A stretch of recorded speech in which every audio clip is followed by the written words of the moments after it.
God bless you. I'm thrilled that your churches are hosting Project Transformation. My name is Owen Ross. I am the director for the Center for Church Development.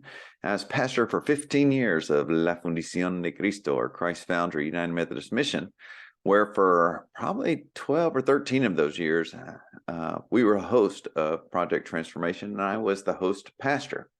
I also am passionate about connecting the church with its community and leveraging social services to minister holistically to the recipients of social services. And I'm going to share a little bit about that today with you, because Project Transformation and the Center for Church Development are collaborating to help strengthen the work of our local churches and strengthen the partnership of Project Transformation with our local churches. So I'm going to share my screen here and share with you a very brief PowerPoint here. Again, my name's Owen Ross, and I serve both as Director for Center for Church Development and teach evangelism at Perkins School of Theology. So the whole base, I want to start with this, is that faith and religion have been proven. Studies after studies, good religion helps. Faith and religion have been proven to be beneficial to the social ends of faith-based social services. So when we think about the goals of what Project Transformation works towards, as it's seeking to help children with staying in school, helping children with literacy, it has been shown over and over again that those students that engage in public and private religious practices, those that are part of supportive communities, do better in school. They have higher graduation rates. And so the largest impact that Project Transformation can make on the life of a child is making an impact on the life of the child's parents. And hosting Project Transformation in churches, we have the opportunity to bring that spiritual aspect and that religious life aspect into these children and in their families. And so we're going to talk more about how we can do that best as churches and as Project Transformation. And I'll be talking about next steps at the end of this. The other fact I want to share is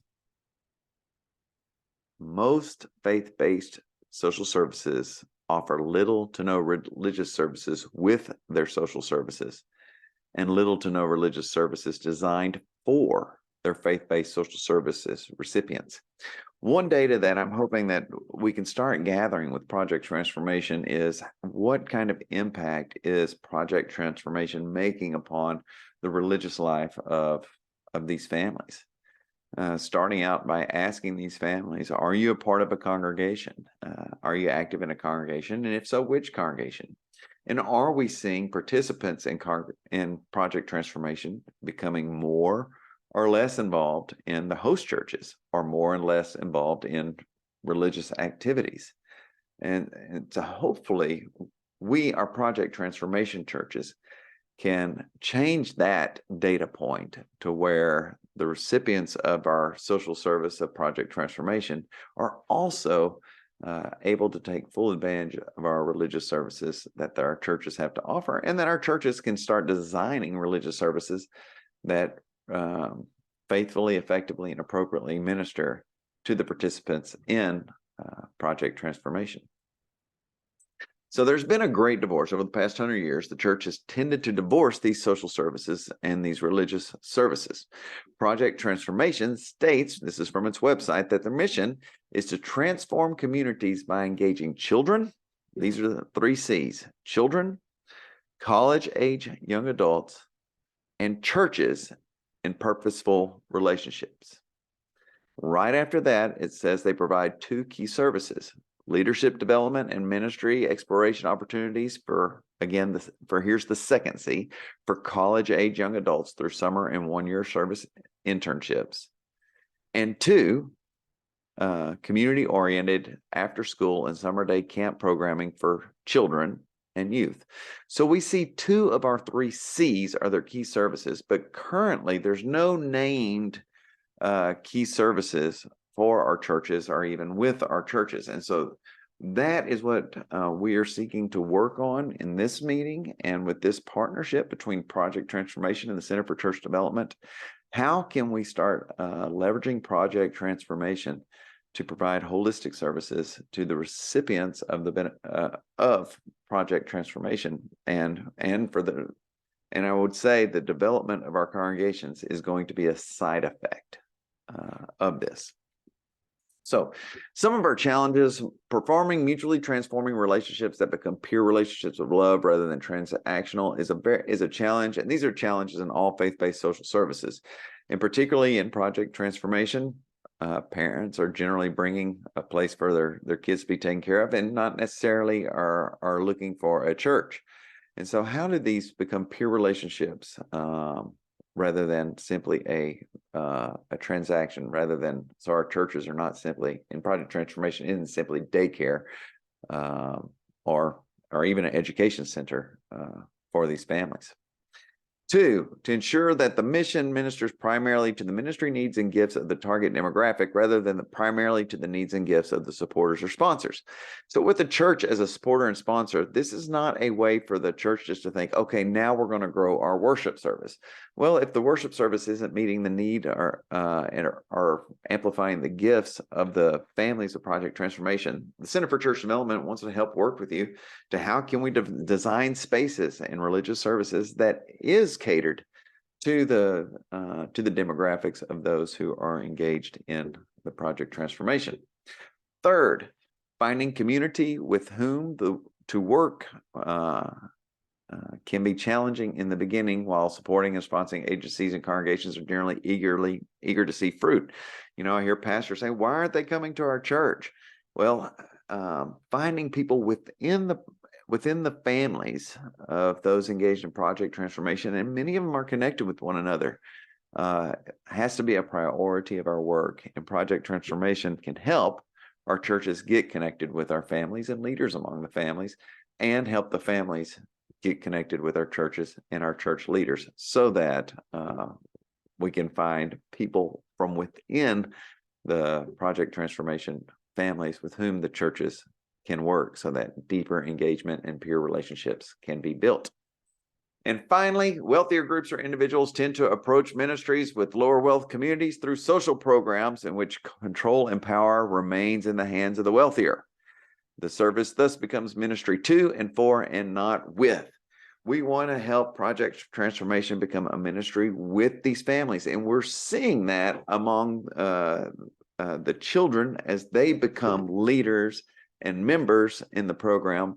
But how can we better engage the parents so that they're fully involved in the full life of our congregation and the services of our congregation, and that our churches see Project Transformation not just as a ministry to or for the PT families, but as truly a ministry with these families. So here is how my doctoral dissertation research has found that social services connect persons into the full life of the congregation when these 4 conditions are present. First, we have congregants provide the services, and 2, it's a positive experience. And so whereas we generally have non-congregants performing the main services of Project Transformation, as we have members, sometimes they're from our congregations, but most of the time the members of extending the service are AmeriCorps volunteers. They're not necessarily members of the congregation where service is being where PT is being hosted. So how can we increase congregational engagement with the families of Project Transformation? And that was how we'll see greater results in engaging PT families in the full life of our congregation. Second, ensuring that a positive experience is being held in those engagements between congregants and the family and PT families. Third, having a dual invitation present. And we're going to talk about ways and places that this invitation can take place. Both invitation to participate in serving, as well as invitations to participate in discipleship. Now that's in existing spaces that we have, such as our Sunday morning worship. And we'll be talking more in the future about how to do that, as well as how do we create discipleship opportunities for our families during the summers or even in the after school programs. And finally, how do we integrate faithfully, effectively, appropriate samples of our religious services? In our follow-up meetings, we're going to be discussing more about how we can do that and leverage project transformation to include PT families into the full life of our congregation. So here's what I'm proposing. So this was just a sample of what I'm proposing, of how we can go deeper, how we can engage, how we can help PT support our churches better, build and really strengthen that third C of the 3 C's of PT, of children, college-age kids, and the third, churches. And so I'm proposing that I'm going to stop sharing. So I'm proposing that we gather again in as before registration, or as you're moving towards registration, to develop a strategy of engagement so that we have a meeting solely dedicated towards how do we leverage project transformation to engage PT families in the full life of our congregation, and our congregations in our PT families. And then have a meeting during project transformation and a meeting after. And so, we may want to explore having a monthly meeting. And so you're having a meeting today. I wish I could be there. And then we'll have another meeting in May, and then connect in June and July. And then I think the very important meeting is going to be in August, to say, okay, what did we learn? And Brianna is going to talk more with you more about about this process. But I just want to share that I'm thankful for your ministry. I'm thankful for your service, and I'm looking forward to working with you this spring and this summer as we seek to minister holistically to our project transformation families, and to strengthen our churches in the process. So again, Owen Ross, you have my contact information, so I look forward to working with you. God bless.